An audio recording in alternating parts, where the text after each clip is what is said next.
I have a video on how to judge the width of your car. I will leave a link to that video in the top right hand corner of your screen if you're interested. The video has been very popular.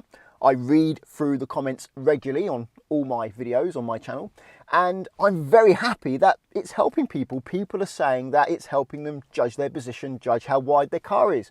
What worries me though is I often come across a comment, there's not just one person who's left this, there's quite a few people who have left this, that states something along the lines of this: if you're trying to judge the width of your car or judge how to place your car within your lane, use what you see in your wing mirrors behind you when you're going forwards. I don't think that's a good idea. In fact, I think it's dangerous. Here's why. Firstly, I would just like to say that using your wing mirrors when you're reversing to judge the width of your car and judge where to place your car is one of the reasons you have wing mirrors. They're not just there to see if it's safe to change lane or to check to see if a cyclist has decided to cycle up alongside you when you're indicating to turn into a junction.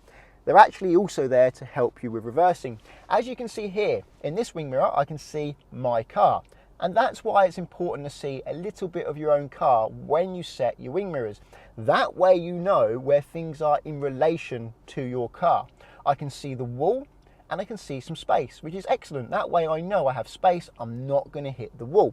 And the same is true on the other side. I can see some of my car, I can see the wall, and I can see some space between my car and the wall.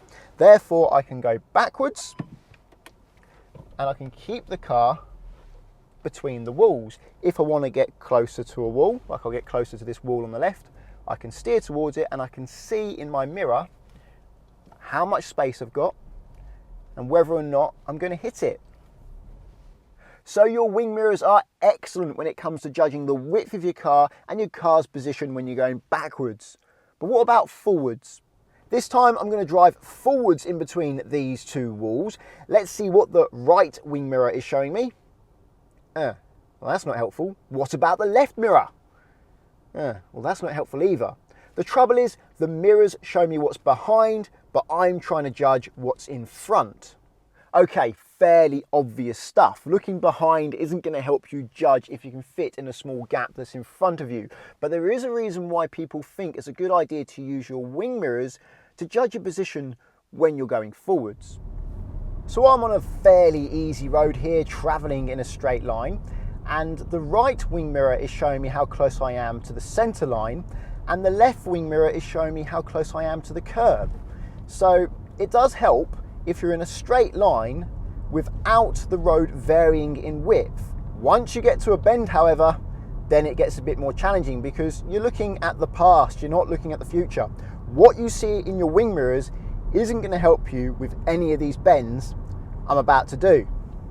I remember giving a lady a driving lesson who had taken the advice to use her wing mirrors to judge her position when driving down the road. I didn't give her that advice, somebody else did, and the results were scary. She wasn't looking where she was going, she was constantly looking left and right. Her position was bouncing from side to side, she couldn't deal with bends, and she couldn't deal with hazards or narrow spaces. That method wasn't helping her skill, wasn't helping her confidence, and it was making her dangerous. Will using my mirrors help me with this situation? Don't worry, I was still looking forwards.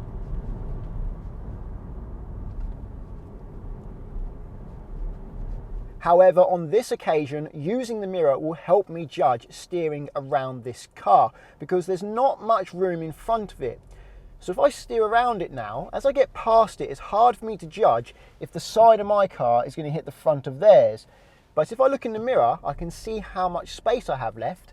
Therefore, I know if I can steer more or if I need to steer less to avoid hitting it. But then the car is behind me. So I'm still using the mirror to judge what's behind me, not what's in front of me. Will my mirrors help me get through this narrow gap? No, not really. Once I'm going through the gap, yes, they can show me if there was enough space, but that's a little bit late. I kind of need to know before I go into the space, not once I've already been through.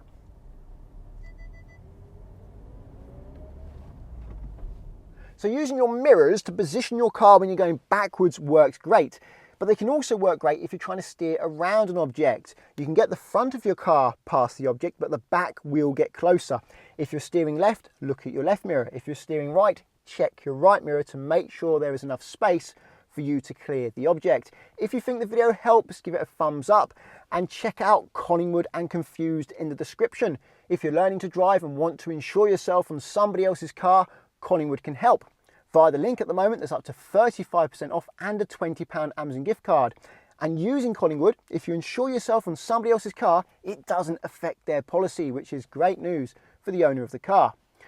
If you're insuring your own car, check out confused.com. You fill out one quote form and get loads of quotes back to compare who's cheapest, and you can change the car on that quote as many times as you like to see how much it costs to insure different cars. Using the links doesn't cost you anything, but it does support the channel, so thank you very much. Subscribe to get my future videos, and until the next one, cheerio.